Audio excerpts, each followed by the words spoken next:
Hi friends, good morning. ಇವತ್ತು ನಾವು long drive ಹೋಗೋಣ ಅಂತ ಪ್ಲ್ಯಾನ್ ಹಾಕಿ ನಾನು ನನ್ನ ಫ್ರೆಂಡ್ ಇಬ್ಬರು ತುಮಕೂರು ಕಡೆಗೆ ಹೊರಟಿದ್ದೀವಿ. Wish me good luck. But destination ಏನು ಅಂತ ಲಾಸ್ಟಲ್ಲಿ ತಿಳಿಸ್ಕೊಡ್ತೀನಿ. Keep waiting and keep watching.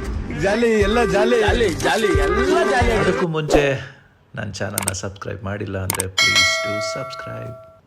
ಆನೆ ಆದಮೇಲೆ ಅಂಬಾರಿ ಇರಲೇಬೇಕಲ್ವಾ? ಇದೆ ನೋಡಿ ನನ್ನ ಅಂಬಾರಿ. ಇದರಲ್ಲೇ ನಮ್ಮ ಲಾಂಗ್ ರೈಡ್ ಸ್ಟಾರ್ಟ್ ಆಗಿದ್ದು. ಊರಿಂದ ನಮ್ಮ ಜರ್ನಿ ಸ್ಟಾರ್ಟ್ ಆಗಿದ್ದು ಸುಮಾರು 7:30. ಬಟ್ ನಾವಿಲ್ಲಿ ಫೋಟೋಸ್ ಆ್ಯಂಡ್ ವೀಡಿಯೋಸ್ ಸ್ವಲ್ಪ ತೊಗೊಳ್ಳೋಣ ಅಂತ ಸ್ಟಾಪ್ ಮಾಡಿದ್ವಿ. ಬಟ್ ಮಾರ್ನಿಂಗ್ ವ್ಯೂ ಮಾತ್ರ ಸಖತ್ತಾಗಿತ್ತು. ನಮ್ಮ ಮೊದಲನೇ ಪ್ಲೇಸ್ ಬಂದು ಶ್ರೀ ಸಿದ್ಧಗಂಗಾ ಮಠ. ಯಾವುದೇ ಒಂದು ಒಳ್ಳೆ ಕಾರ್ಯಕ್ಕೆ ಗುರುಗಳ ಆಶೀರ್ವಾದ ಬೇಕು ಅಂತಾರೆ. ಹಾಗೆ ಗುರುಗಳ ಆಶೀರ್ವಾದ ಪಡ್ಕೊಂಡು ಸ್ವಲ್ಪ ಫೋಟೋಸ್ ಕೂಡ ತಗೊಂಡು ಅಲ್ಲಿಂದ ನಾವು ತಿಂಡಿ ಮಾಡ್ಕೊಳ್ಳೋಣ ಅಂತ ಪ್ಲ್ಯಾನ್ ಮಾಡಿದ್ವಿ. ಬಟ್ ಗುರುಗಳ ಆಶೀರ್ವಾದ ಅಲ್ಲಿನೇ ನಮಗೆ ತಿಂಡಿ ಕೂಡ ಆಯಿತು. ಅದು ಏನಂತೀರಾ, ಉಪ್ಪಿಟ್ಟು. ಅದು ಏನೇ ಹೇಳಿ ಫ್ರೆಂಡ್ಸ್, ಈ ಪರ್ಟಿಕ್ಯುಲರ್ ಜಾಗಕ್ಕೆ ಬಂದರೆ ಪೀಸ್ ಆಫ್ ಮೈಂಡ್ ಅನ್ನೋದು ತಾನೇ ಬರುತ್ತೆ. ಹಾಗೆ ಶ್ರೀ ಶಿವಕುಮಾರ ಮಹಾಸ್ವಾಮಿಗಳ ಗದ್ದುಗೆ ನೋಡಿಕೊಂಡು ಹೊರಗಡೆ ಬಂದು ಹೀಗೆ ಸುಮ್ಮನೆ ಒಂದು ನೋಟ ನೋಡೋಣ ಅಂತ ಬಂದ್ವಿ. ಜಾತ್ರೆ ಕೂಡ ಇಲ್ಲಿ ನಡೀತಿರೋ ಕಾರಣ ತುಂಬ ಅಂಗಡಿಗಳು ಕೂಡ ಸೇರ್ತಿದ್ದಾವೆ. ನೀವೇ ನೋಡ್ಬೋದು, ಸುಮಾರು ಅಂಗಡಿಗಳು ಆಲ್ರೆಡಿ ಸೆಟಪ್ ಆಗಿದೆ. ಬಟ್ ನಾವು ಆ ಜಾತ್ರೆಯಲ್ಲಿ ಇರೋದಿಲ್ಲ ಸದ್ಯಕ್ಕೆ. ಬಟ್ ನೆಕ್ಸ್ಟ್ ಹೋಗೋಣ ಅಂತ ಪ್ಲ್ಯಾನ್ ಹಾಕೊಂಡು ಇಲ್ಲಿ ಮುಗಿಸ್ಕೊಂಡು ನೆಕ್ಸ್ಟ್ ಬೆಟ್ಟದ ಮೇಲಿರೋ ಶ್ರೀ ಸಿದ್ಧಲಿಂಗೇಶ್ವರ ಸ್ವಾಮಿ ಮತ್ತು ಗಂಗಾ ತೀರ್ಥ ಏನಿದೆ ಅಲ್ಲಿಗೂ ಕೂಡ ನಾವು ವಿಸಿಟ್ ಕೊಟ್ವಿ. ಈಗ ಸ್ಟಾಪ್ ಬಂದು ಯಡಿಯೂರು ಶ್ರೀ ಸಿದ್ಧಲಿಂಗೇಶ್ವರ ದೇವಸ್ಥಾನ. ಈಗ ಜಸ್ಟ್ ರೀಚ್ ಆದ್ವಿ. ಟೈಮ್ ಸುಮಾರು 11:38 ಆಗಿದೆ. ಆಲ್ಮೋಸ್ಟ್ 1 hour ತೊಗೊಂಡಿದೆ ತುಮಕೂರಿಂದ ಬರೋದಕ್ಕೆ. ಹಂಗೋ ಹಿಂಗೋ ದರ್ಶನ ಮುಗಿಸ್ಕೊಂಡು ನೆಕ್ಸ್ಟ್ ಸ್ಟಾಪಿಗೆ ಹೊರಡೋಣ. Keep waiting. ಏನು ದೇವಸ್ಥಾನ ಹತ್ರನೇ ಬಂದ್ವಿ, ಬನ್ನಿ ಒಳಗಡೆ ಹೋಗೋಣ, ದೇವರ ದರ್ಶನ ಕೂಡ ಮಾಡ್ಕೊಂಡು ಬರೋಣ.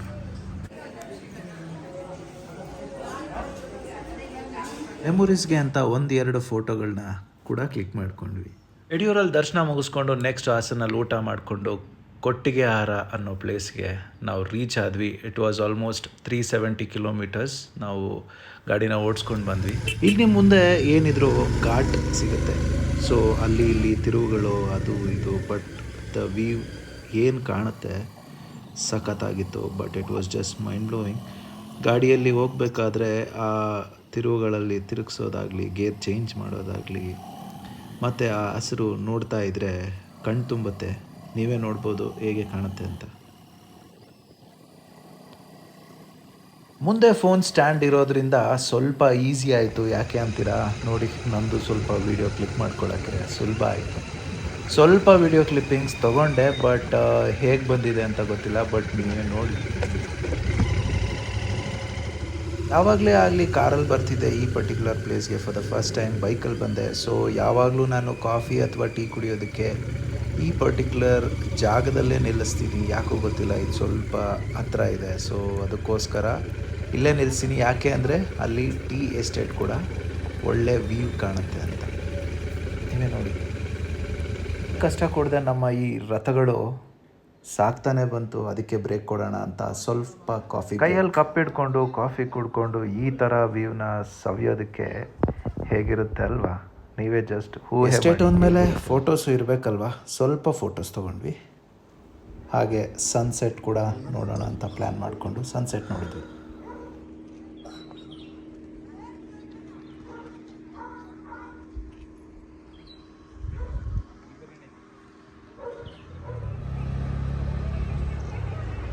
ಎಲ್ಲಿ ಬಂದಿದ್ದೀವಿ ಅಂತ ಗೊತ್ತಾ? ಆಲ್ಮೋಸ್ಟ್ ಕಳಸ, ಚಿಕ್ಕಮಗಳೂರು ಜಿಲ್ಲೆಯಲ್ಲಿರುವ ಕಳಸ ಹತ್ರ ಟೀ ಎಸ್ಟೇಟಿಗೆ ಬಂದಿದ್ದೀವಿ. ತುಂಬಾ ಖುಷಿ ಆಗ್ತಿದೆ ಈ ನೇಚರ್ನ ನೋಡಿ. ನೀವೇ ನೋಡ್ಬೋದು ಬ್ಯಾಕ್ ಸೈಡ್ ಹೆಂಗೆ ಕಾಣಿಸ್ತಿದೆ. Just C and enjoy. Photos ತಗೊಂಡು ಇಲ್ಲಿಗೆ ಟಾಟಾ ಬಾಯ್ ಬಾಯ್ ಹೇಳೋಣ. ಸೊ ನೆಕ್ಸ್ಟ್ ಪ್ಲೇಸ್ ಎಲ್ಲಿಗೆ, ಬನ್ನಿ ಎಲ್ಲಿಗೆ ಅಂತ ಹೇಳ್ತೀನಿ.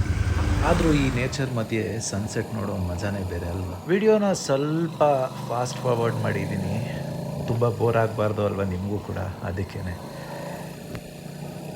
ಕಾರಲ್ಲಿ ಬರೋ ಮಜಾ, ಗಾಡಿಯಲ್ಲಿ ಬರೋ ಮಜಾ ಎರಡೂ ತುಂಬ ವ್ಯತ್ಯಾಸ ಇದೆ. ಯಾಕೆ ಅಂತೀರಾ? ಕಾರಲ್ಲಾದರೆ ಒಳಗಡೆ ಕೂತಿರ್ತೀವಿ, ಗಾಳಿ ಅಷ್ಟು ತಟ್ಟೋದಿಲ್ಲ. ಬಟ್ ಗಾಡಿಯಲ್ಲಿ ಬರಬೇಕಾದ್ರೆ ಆ ಗಾಳಿ ಬಂದು ನಮ್ಗೆ ಹೊಡಿತಾ ಇದ್ದರೆ ಎಷ್ಟು ಕೋಲ್ಡ್ ಫೀಲ್ ಆಗುತ್ತೆ ಗೊತ್ತಾ? ಬಟ್ ಅದೇ ಒಂಥರ ಚೆಂದ. ಆನ್ ದ ವೇ ಒಂದು ಸನ್ಸೆಟ್ ವ್ಯೂ ಕಾಣಿಸ್ತು, ಸೊ ಅಲ್ಲೇ ಗಾಡಿ ನಿಲ್ಲಿಸಿ ಒಂದು ಕ್ಲಿಪ್ಪಿಂಗ್ ತೊಗೊಂಡ್ವಿ. ನಾವು ಹೋಗ್ತಿರೋ ಡೆಸ್ಟಿನೇಷನ್ಗೆ ಏನಾಯಿತು ಅಂದರೆ ಸುಮಾರು ಒಂದು 3-4 ಕಿಲೋಮೀಟ್ರ್ ದೂರದಲ್ಲೇ ಒಂದು ಫ್ಲೈಓವರ್ ಇತ್ತು. ಬಟ್ ಅದು ಅಂಡರ್ ಕನ್ಸ್ಟ್ರಕ್ಷನ್ ಇರೋ ಕಾರಣ ಸುಮಾರು ಒಂದು 15 ಕಿಲೋಮೀಟ್ರು ಸುತ್ತಾಕೊಂಬರ್ಬೇಕು ಅಂತ ಅಲ್ಲಿ ಸ್ಥಳೀಯ ಜನರು ಹೇಳಿದ್ರು. ಸೊ ಸುತ್ತಾಕೊಂಬರ್ಬೇಕಾದ್ರೆ ಈ ಒಂದು ರೋಡ್ ನಮಗೆ ಸಿಕ್ತು. ಬಟ್ ಸ್ವಲ್ಪ ಕಷ್ಟ ಆಗುತ್ತೆ, ಬಟ್ ಆದರೂ ಓಕೆ, ನೋ ಪ್ರಾಬ್ಲಮ್. ಇಂತೂ ನಮ್ಮ ಡೆಸ್ಟಿನೇಷನ್ ಬಂದಾಯಿತು.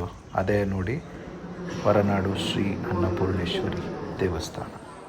ಏನೇ ಹೇಳಿ, ಅಷ್ಟು ದೂರದಿಂದ ಬಂದು ಈ ತಾಯಿಯ ದರ್ಶನ ಮಾಡಿಕೊಂಡು ಆಶೀರ್ವಾದ ಪಡ್ಕೊಂಡು ದರ್ಶನ ಮುಗಿಸ್ಕೊಂಡು ಎಲ್ಲನೂ ಫೋಟೋ ಕೂಡ ತಕ್ಕೊಂಡು ಬಂದ್ವಿ. ಬಟ್ ಏನೇ ಹೇಳಿ, ಆ ದರ್ಶನ ಮಾಡಿ ಆದಮೇಲೆ ಸಿಗುತ್ತಲ್ಲ ನೆಮ್ಮದಿ, ಅದನ್ನು ವರ್ಡ್ಸಲ್ಲಿ ವರ್ಣಿಸೋದಕ್ಕಾಗೋದಿಲ್ಲ. ದರ್ಶನ ಮುಗಿಸ್ಕೊಂಡು ಹಾಗೆ ಒಂದು ದೇವಸ್ಥಾನ ರೌಂಡ್ ಹೋಗೋಣ ಅನ್ನೋಷ್ಟರಲ್ಲಿ ಇನ್ನೇನು ಭೋಜನಕ್ಕೆ ಕರೀತಾ ಇದ್ರು. ಸೊ ಭೋಜನಕ್ಕೆ ಕೂಡ ಹೋದ್ವಿ. ತುಂಬ ಚೆನ್ನಾಗಿತ್ತು ಪ್ರಸಾದ. ನಮ್ಮ ಅದೃಷ್ಟ ಎಷ್ಟು ಚೆನ್ನಾಗಿತ್ತು ಅಂದರೆ ರೂಮಿಂದ ನಮ್ಮ ಬ್ಯಾಲ್ಕನಿಯಿಂದ ಇದೊಂದು ವ್ಯೂ ಕಾಣ್ತಿತ್ತು. ಸುಮಾರು ಬೆಳಗಿನ ಜಾವ 6 ಗಂಟೆ ಆಗಿತ್ತು. ಸೊ ಇದೆ ನೋಡಿ ಆ ವ್ಯೂ.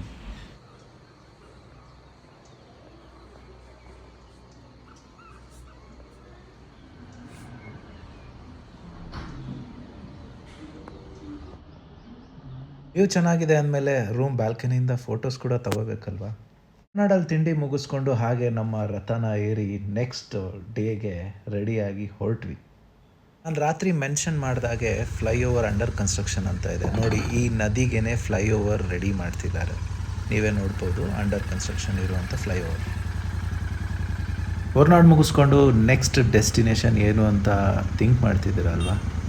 ಬನ್ನಿ, ಹೇಗೆ ಅಂತ ಏನು ಅಂತ ಎಲ್ಲನೂ ಮುಂದೆ ತಿಳಿಸ್ಕೊಡ್ತೀನಿ. ಹಾಗೆ ನೋಡ್ತಾ ಇರಿ, ಕೀಪ್ ವಾಚಿಂಗ್. ಹಾಯ್ ಫ್ರೆಂಡ್ಸ್, ಅಂತೂ ಹೊರನಾಡು ದರ್ಶನ ಮುಗಿಸ್ಕೊಂಡು ಈಗ ಧರ್ಮಸ್ಥಳಕ್ಕೆ ಓಡೋಣ ಅಂದ್ಬಿಟ್ಟು ಹೊರಟ್ವಿ. ಇದೇ ನೋಡಿ ಚಾರ್ಮಡಿ ಘಾಟ್ನ ಅಲ್ಲಿ ವ್ಯೂ ಹೇಗಿದೆ ಅಂತ ಇದೆ.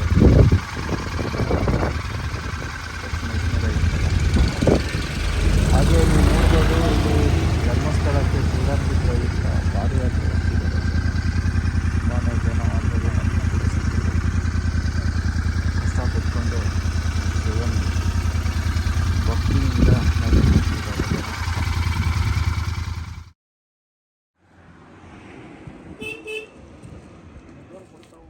ಚಾರ್ಮಡಿ ಘಾಟಲ್ಲಿ ರೈಡ್ ಮಾಡ್ಕೊಂಬರೋ ಮಜಾನೇ ಬೇರೆ, ಏನಂತೀರ?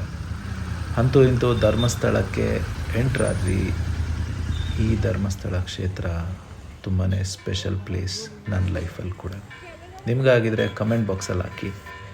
ಶಿವರಾತ್ರಿ ಇನ್ನೊಂದೇ ದಿನ ಬಾಕಿ ಇತ್ತು, ಆದ್ದರಿಂದ ತುಂಬಾ ಜನ 4:30 ಗಂಟೆ ಶ್ರೀ ಮಂಜುನಾಥ ಸ್ವಾಮಿಯ ದರ್ಶನ ಪಡೆಯೋದಕ್ಕಾಯಿತು. ನಿತ್ಯ ಅನ್ನದಾಸೋಹ ನಡೆಯೋ ಈ ಜಾಗದಲ್ಲಿ ಊಟ ಮಾಡೋ ತೃಪ್ತಿನೇ ಬೇರೆ. ಹಾಗೆ ಬರ್ತಾ ಶ್ರೀ ಸಾನ್ನಿಧ್ಯ ವೇಟಿಂಗ್ ಲಾಂಚ್ ಅಂತ ಹೊಸದಾಗಿ ರೆಡಿ ಮಾಡ್ತಿದ್ದಾರಂತೆ, ಅಂಡರ್ ಕನ್ಸ್ಟ್ರಕ್ಷನಲ್ಲಿದೆ, ನೀವೇ ನೋಡಿ. ಹಾಗೆ ಫೋಟೋ ತೊಗೊಳ್ಳೋಣ ಅಂದ್ಬಿಟ್ಟು ಮುಂದೆ ಬಂದು ಫೋಟೋನು ತೊಗೊಂಡ್ವಿ. ಹಾಗೂ ಈಗೋ ದರ್ಶನ ಪ್ರಸಾದ ಎಲ್ಲ ಆಯಿತು.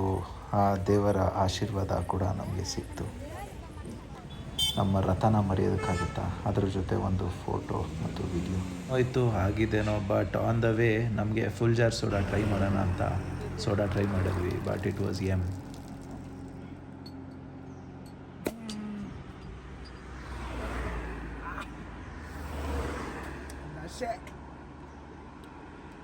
ಸೂಪರ್.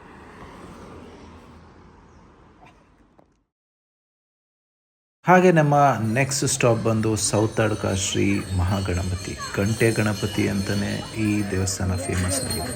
ಬಟ್ ನಮ್ಮ ಟೈಮ್ ಹೇಗಿತ್ತು ಅಂದರೆ ಅಲ್ಲಿ ಮಂಗಳಾರತಿ ನಡೀತಿತ್ತು. ಸೊ ನೀವೇ ನೋಡ್ಬೋದು ಆರತಿ ನಡೆಯುವ ಟೈಮ್.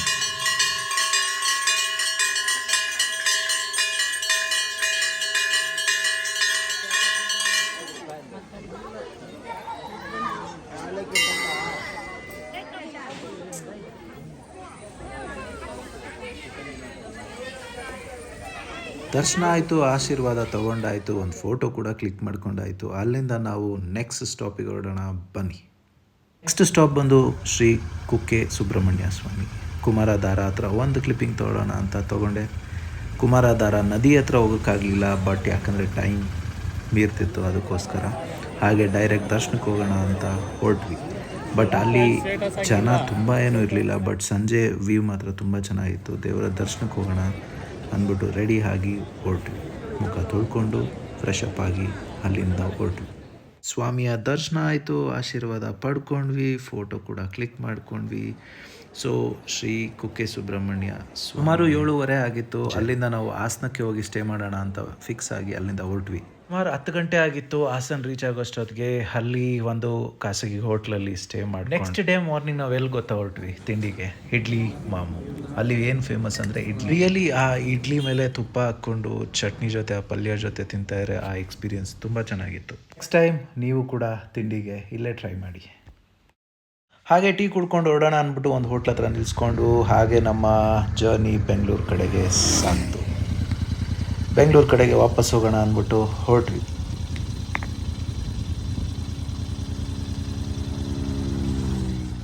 ಇಲ್ಲಿಗೆ ನಮ್ಮ ಲಾಂಗ್ ರೈಡ್ ಜರ್ನಿ ಕಂಪ್ಲೀಟ್ ಆಗುತ್ತೆ. ಇದು ನೋಡಿ ಸ್ವಲ್ಪ ರಿವ್ಯೂ ಕೊಡೋಣ ಅಂತ ಕೂಡ ನಾನು ಇಲ್ಲಿ ಗಾಡಿ ನಿಲ್ಲಿಸ್ಕೊಂಡೆ. ಹೇಗಿತ್ತು ನಮ್ಮ ಲಾಂಗ್ ರೈಡ್ ಅಂತ. It was just mind blowing and ಲೈಫಲ್ಲಿ ಈ ಥರ ಒಂದು ಎಕ್ಸ್ಪೀರಿಯೆನ್ಸ್ ಮಾಡಬೇಕು ಅಂತ ತುಂಬ ದಿನದಿಂದ ಕಾಣ್ತಾ ಇದ್ದೆ. ಹಾಗೆ GT ಲಾಂಗ್ ಡ್ರೈವ್ಗೆ ಸೂಟ್ ಆಗಲ್ಲ ಅಂತಾರೆ, ಬಟ್ ಆಲ್ಮೋಸ್ಟ್ ಈ GTಯಲ್ಲಿ ನನಗೆ ಒಂದು ಚೂರು ಕೂಡ ಬ್ಯಾಕ್ ಪೇನ್ ಕೂಡ ಬರಲಿಲ್ಲ. ಹಾಗೆ ನೋಡ್ಕೊಳ್ತು ಈ ನನ್ನ ರಥ. ಸೊ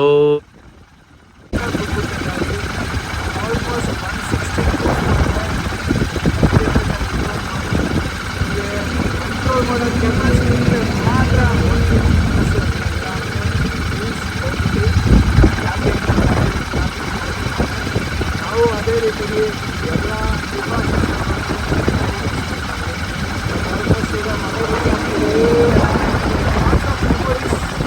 ನಾನು ಮತ್ತು ನನ್ನ ಫ್ರೆಂಡು ಕಂಪ್ಲೀಟ್ ಮಾಡ್ತೀವಿ. ಅಲ್ಟಿಮೇಟ್ಲಿ ಇಬ್ಬರೇ ಹೋದ್ವಿ.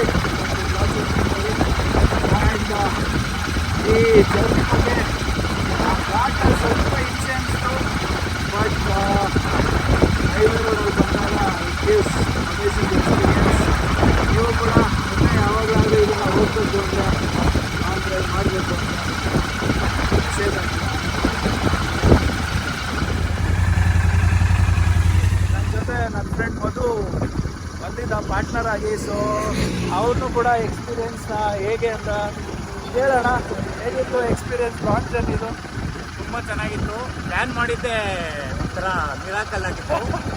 ಹೌದೌದು, ಪ್ಲ್ಯಾನ್ ಮಾಡಿದ್ರು, ಏನು ಹೋದ್ವು, ಏನಾಯಿತು ಒಂದು ಗೊತ್ತಿಲ್ಲ. ಬಟ್ ಎಕ್ಸ್ಪೀರಿಯೆನ್ಸ್ ಅಂತೂ ಸೂಪರ್ ಆಗಿತ್ತು. ನೀವು ಹೋಗಿ ಎಂಜಾಯ್ ಮಾಡಿ. ಹಂಗೆ ಗೈಸ್, ವಿತೌಟ್ ಎನಿ ಪ್ಲ್ಯಾನ್ಸ್ ಏನೇ ಪ್ಲ್ಯಾನ್ ಮಾಡಿದ್ರು ಅದೇನೇ ಸಕ್ಸಸ್ಫುಲ್ ಆಗೋದು ಮತ್ತು ಎಂಜಾಯ್ ಮಾಡೋದು. ನಾವೆಲ್ಲೇ ಹೋಗಲಿ ಏನೇ ಮಾಡಲಿ ಮೆಮೊರೀಸ್ ಕ್ರಿಯೇಟ್ ಬರ್ತೀವಿ. ಅದೇ ಥರ ಈ ಜರ್ನಿ ಕೂಡ ಆಯಿತು. ಎಲ್ಲನೂ ಮಿರಾಕಲ್. ನಾವು ಹೋಗಿದ್ದು ಯಾವಾಗ ಅಂತ ಗೊತ್ತಿಲ್ಲ, ಬಂದಿದ್ದು ಯಾವಾಗ ಅಂತ ಗೊತ್ತಿಲ್ಲ. ನಾವೇನೋ ಪ್ಲ್ಯಾನ್ ಹಾಕ್ಕೊಂಡು ಹೋದ್ವಿ, ಏನೋ ಆಯಿತು. ಇಲ್ಲಿಗೆ ನನ್ನ video long ride video end ಮಾಡ್ತೀನಿ. Thank you so much. ನನ್ನ ಯೂಟ್ಯೂಬ್ ಚಾನಲ್ನ ಸಬ್ಸ್ಕ್ರೈಬ್ ಮಾಡೋದಂತೂ ಮರಿಬೇಡಿ. And signing off. Bye bye bye bye.